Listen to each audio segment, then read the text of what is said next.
afternoon, everyone, and welcome to one of RVN's newer television shows, What the Why, with Barbara Ann. Our show features conversations with diverse leaders from all walks of life about why they do what they do and how they figured out it was their mission in life.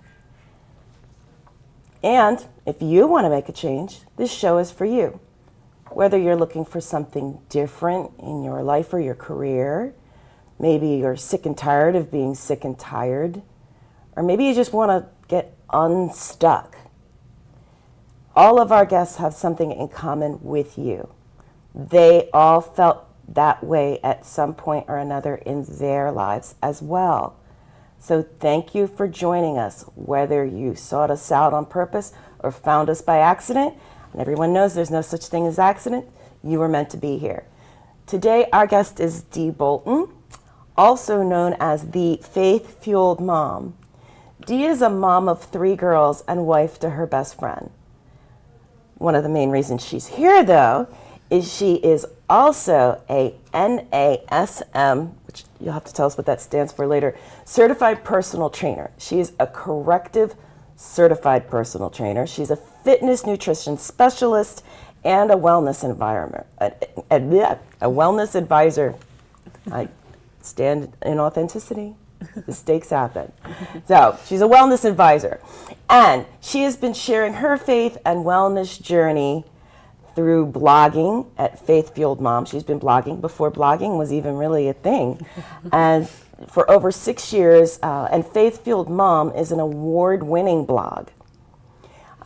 She shares faith, wellness, lifestyle education to help people on their wellness journey. Dee also helps strong women get even stronger. I love that you don't say empower, because we all have power. She helps them get stronger by equipping them with tools that they need to live free, nourish better, and honor their temple, their bodies. She inspires and motivates people through her faith to glorify God through living a healthy lifestyle while offering her community fitness and nutrition skills.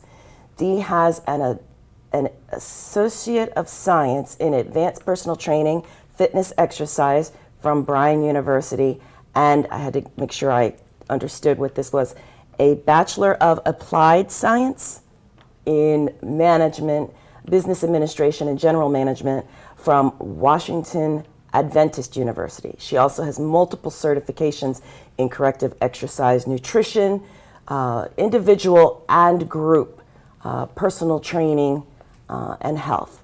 So she's been featured in numerous magazines, including OnlineActive.com, Live Strong, Women's Health Magazine, the Birdie, okay, Birdie.com, Reader's Digest. She's been in Reader's Digest, Refinery 29, and Oxygen Magazine. So without further ado, please welcome Dee Bolton. Wow. I know, when you hear it all like that. I know, it's kind of crazy, but yeah, thank you. Thank you for having me.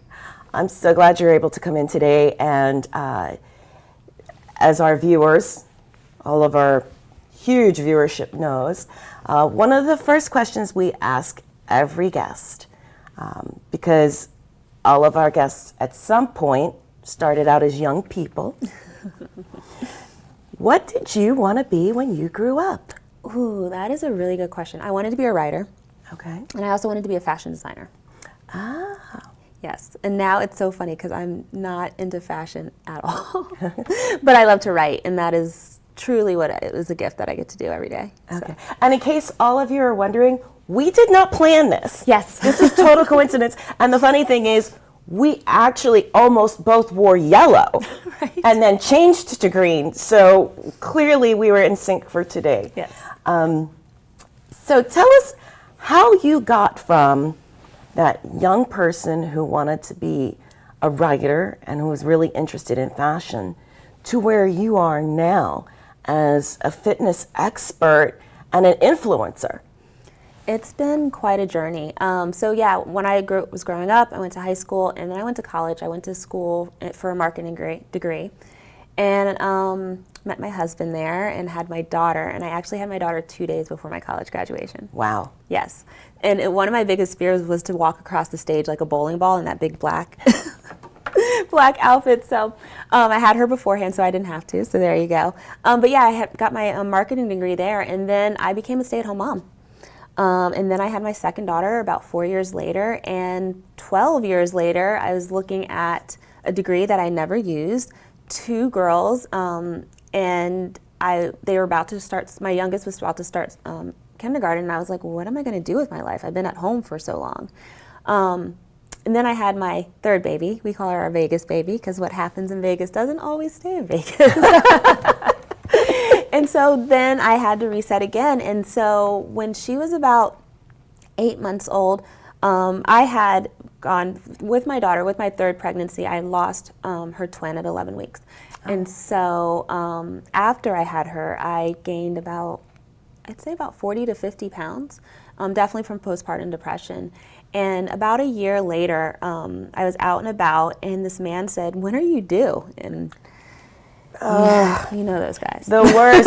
Never, folks, never, ever, ever ask a woman when she's due, even if she's got a baby on board shirt. Please don't ask the question. Don't ask. Don't ask. No. Okay. So, was not due. And I had been in a place where I just kind of had neglected myself. I wasn't paying attention. I was putting on the sweats and just being the mom. And that was like the first little something. And then I vividly remember coming up the stairs. And you know how life, you go up the stairs, you come down the stairs, you go up the stairs. I was dying. And I was like, oh my goodness, I can't even go up and down the stairs. And then it just came a point where I was sick and tired of being sick and tired. And so that I went on my weight loss journey. I had about 100 pounds to lose. Wow. Yeah, and I didn't even realize it, because you don't get on the scale, you don't take photos, you don't look in mirrors, you just kind of live your life. And so I started on my weight loss journey, and I didn't do so great. And so I had a trainer. It was like, not a trainer, it was one of those like Facebook groups, and you apply the program type thing. And I did that for about 6 months, and you know, that was a good way to move my body, but I wasn't really doing anything. And then I actually got a trainer, and really restrictive, really just old school, not the best way to be fit. And so about a year later, I'm looking at myself again. I had lost about 40 pounds, which was great, but I still had like 60 pounds to lose. And I decided that I was going to be a bodybuilder. Wow. It's my 32nd birthday, and I was like, I'm going to be a bodybuilder, and I'm going to compete on stage. And so during that journey, I decided to go back to school. And that's when I went back to school to get my associate's degree in fitness and exercise science. Those are some huge goals. Our audience is seeing pictures of you right now, from where you were before to where you are actually in your competition. Yeah. It looks like very bodybuilding attire. Very For anybody small. who's ever actually watched a bodybuilding competition. Yes, a very expensive bikini that is this big. It's so teeny. And so yeah, and during that journey, I went back to school to get my fitness and exercise science degree because of what I had experienced in fitness, and I knew that I wanted more knowledge. And just that's kind of when the floodgates opened. I went back to school. I started helping my friends online, and then that became my program, which is now called Bibles and Boot Camp. I started getting multiple certifications, and it wasn't just because I aspired to learn more. NASM, which is the National Academy of Sports Medicine, offered me 2 of the certifications by testing one because I was an influencer. And like you said, I was a blogger way before it was cool, like anybody knew what it was. And so I was blogging about my fitness journey, and I just got amazing opportunities. And then one day I just realized that I couldn't hold all this information for myself. There's other people who need to be set free from the bondage of weight and just learn how to honor their temple. And I don't think honoring your temple is just going to exercise, eating broccoli and grilled chicken. It's so much more than that. It's who you're around, what you put in your ears, what you watch. It's how you talk to yourself. It's your entire temple. It's not just what it looks like, but it's how it functions as well. And so it really made me become on a mission to help other people see that we need to honor our temples. We need to invest in ourselves today for our future. And so that's what I'm blessed to do every single day. And I say I help strong women get stronger because they're usually stronger internally, even physically, but they just need help building the skills to get physically stronger. So I do. I was serious when I said I love that phrase, because when people use terms like empower, it implies that you don't have power. And you do. Oh, totally. And so what you're doing is you're drawing on power that people may have forgotten they had for whatever the reason. Maybe there was obstacles in their path or something that led them to believe they no longer had that power. And you build on that and you help them find their way back absolutely. to themselves and their faith. Yeah.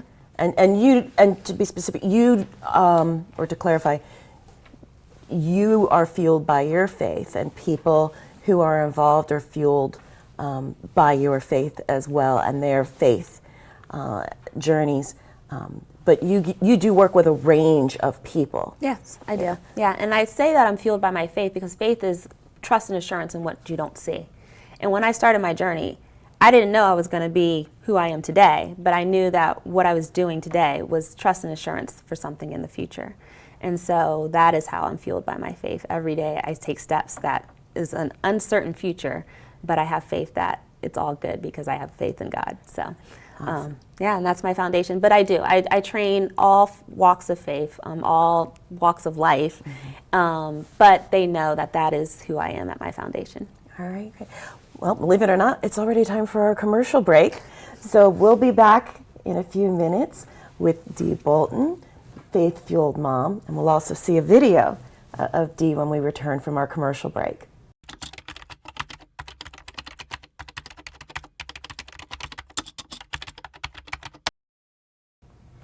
Welcome back to What the Why with Barbara Ann and our exciting guest today, Dee Bolton. We're going to show you a video now of some of what Dee does.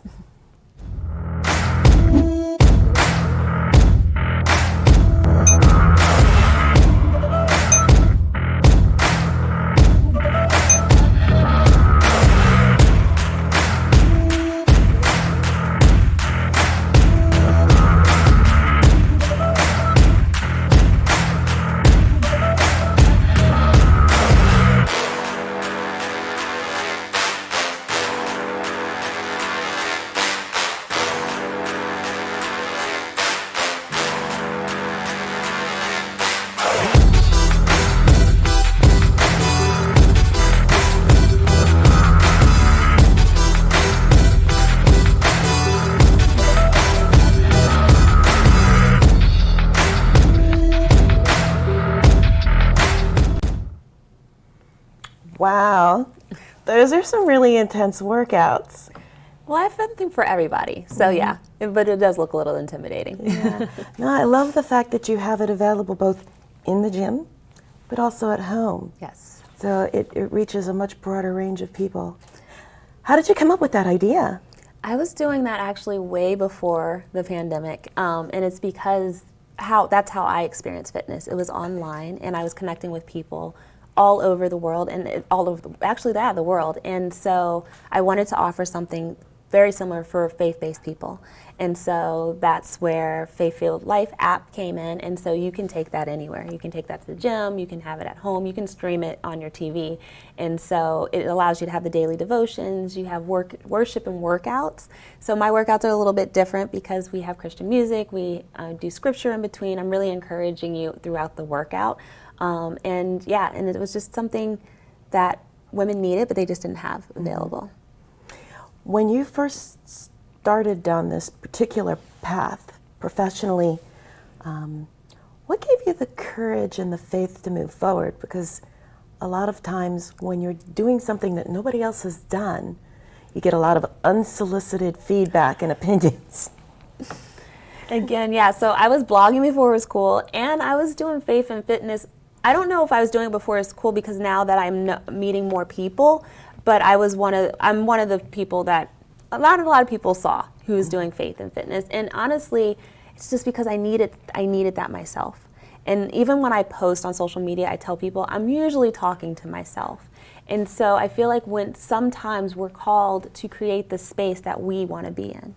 And so that's where I got my calling. And I just the opportunities that presented themselves over and over again confirmed that I was going down the right path. And it's like I always tell people, it's like pushing a rock up a hill. It's heavy till you get to the top, and then it just starts spiraling down, and then you just really just have to be faithful and keep up. And so that's where it was. It was hard, and there was lots of critics, lots of fun DMs, like you can't be wearing a sports bra and have Christian music and all those things, and you just have to, I say, block them and bless them.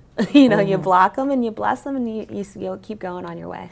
That's an interesting. That's actually a great segue into my next question, because as one of the earlier influencers, there's trolls out there, and trolls come in all shapes and sizes and faiths as well. Yes. And so you've encountered your share. But now there's a generation of young people who actually look to you and others and say, oh, wow, my goal is to be an influencer. Mm-hmm. Yeah. How does that make you feel?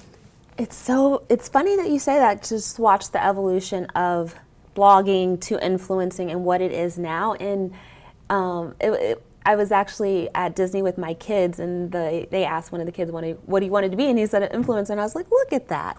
Because when you are the first one, no one knows what you are. I had to explain to people, when we would do our taxes, they'd be like, blogging, how do you get paid for blogging? You're going to have to explain this to me.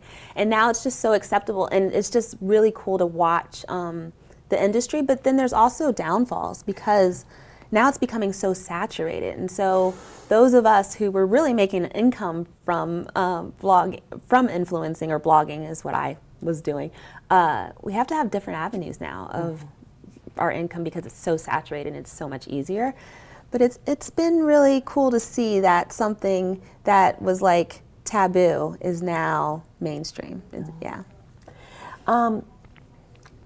So obviously people are still following you because of the uniqueness of what you do.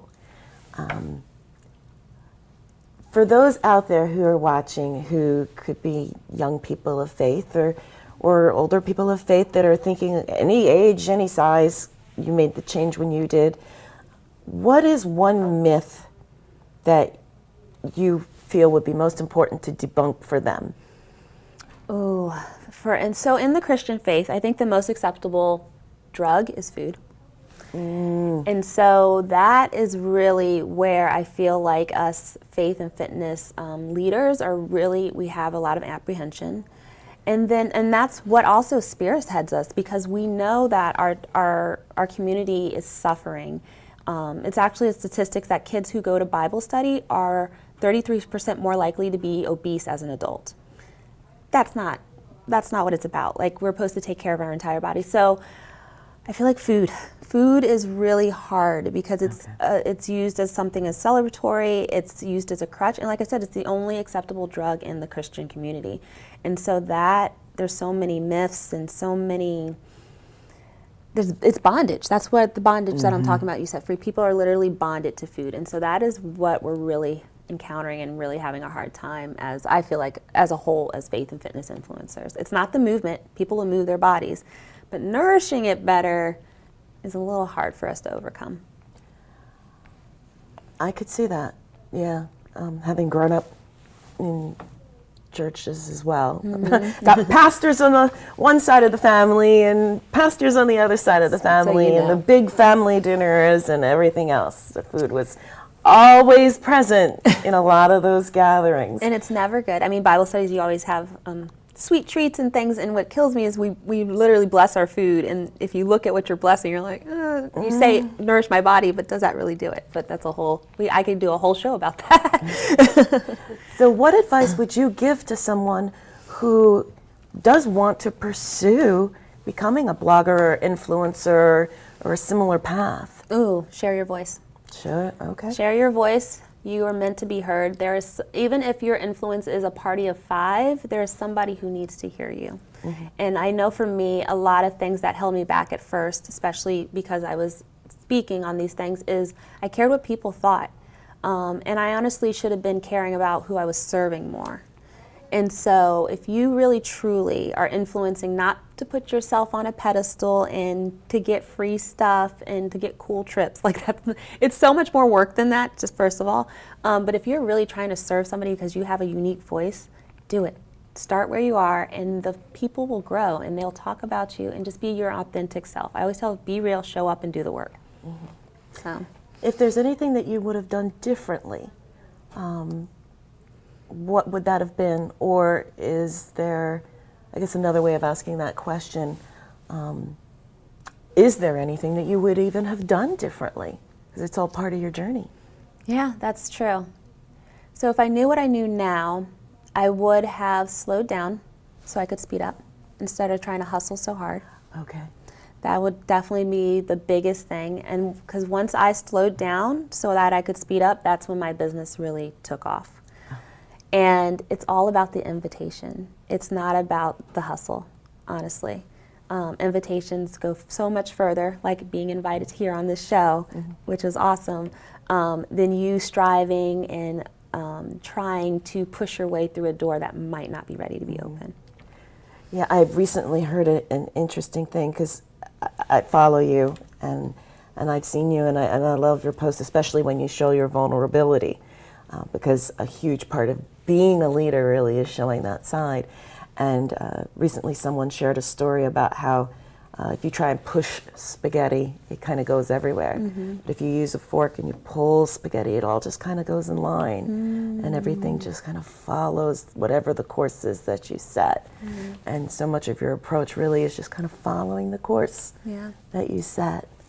So, if you were doing the interview, what is one question that you would have asked you that I haven't asked?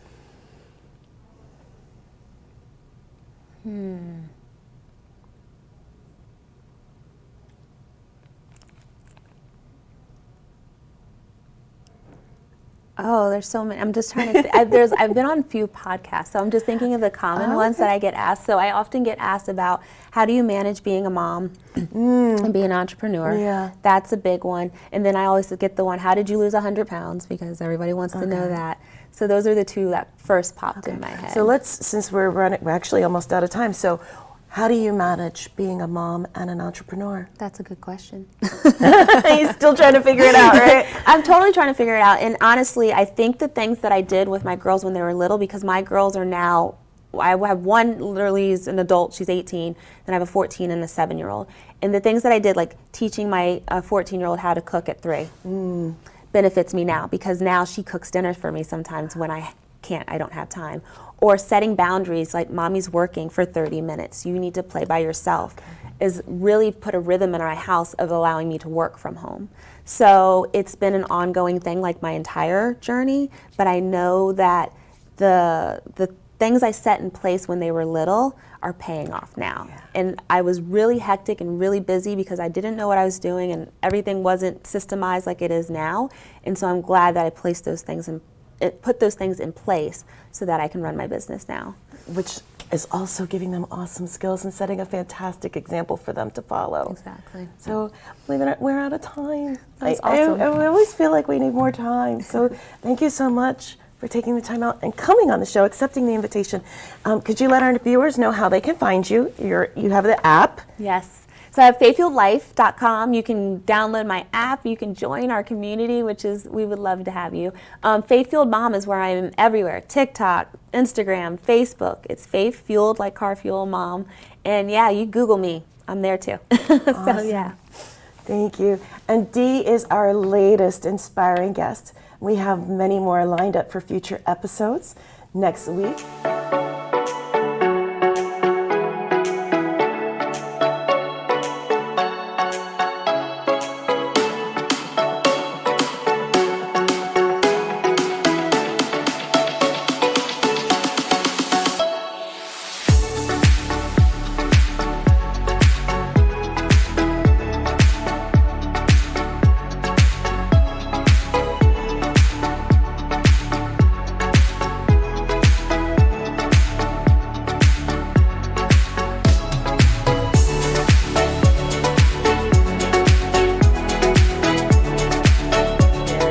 probably have followers there too. The following week, we're going to air the first of 2 episodes that are currently scheduled to tape at a remote location. More to come about that unique event. We're not spilling the tea right now. Let's just say you don't want to miss any of our upcoming episodes. As a reminder, What the Why airs on Tuesdays and Thursdays at 1 p.m. and then again on Mondays at 3:30 p.m. And it also is available on demand on RVN Television and Roku within approximately 24 hours of the initial airing. So whether you're looking to make changes in your life or career, big or small, please join us again for more inspirational and informative conversations with people like Dee, who wanted to make changes and overcame their fears and obstacles to find their purpose and live it.